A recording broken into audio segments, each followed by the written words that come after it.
Austin, Texas. We're here.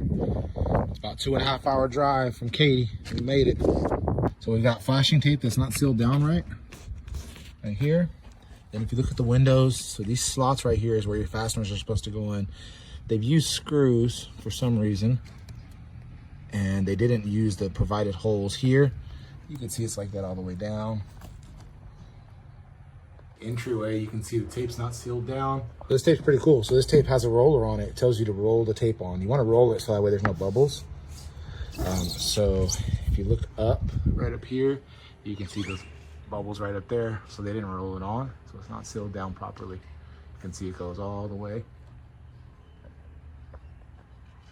Above the garage area, you've got some underdriven fasteners. That could be an area for water intrusion.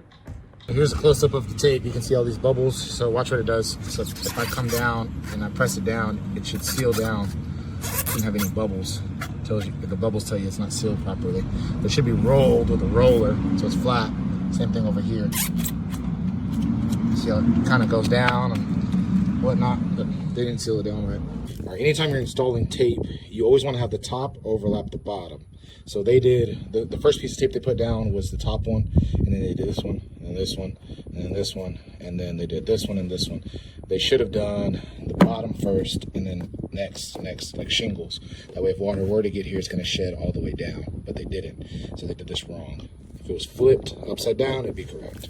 A better example, so they put these two pieces down, and they finished it off with one on the top, so water would come down and shed over it.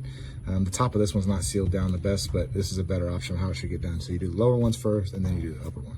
This wrap, typically if you do staples, you want cap staples. So these staples have been known to damage it. So you typically want, it's got a little grommet like a washer here. And the water heater is going to tankless water heater on the outside, so I've just got the panel taken off. But anytime you have Romex passing through a metal wall, it's got to have proper protection. This metal can cause damage, and that will not be good. All right, so we got some anchor bolts, so that's great. But check out these studs. These Bluetooth style studs, cut short. Look at this one's pretty nice. Undercut studs. That one's not bad, that's pretty good. And that one is undercut. More undercut studs. These are pretty good. Check this out. I got anchor bolts, but we're loose. And this one's loose too. Let's see. Gotta tighten these down.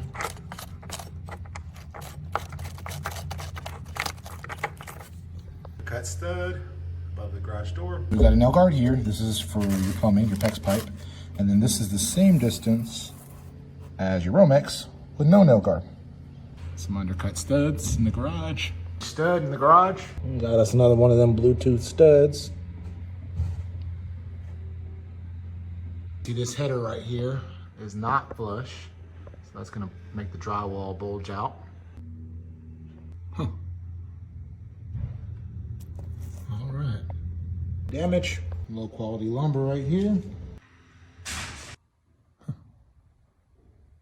Well. A lot of gaps. What was this section? You can see. We'll take it up a notch. Huh. Okay. These new Bluetooth studs for 2024.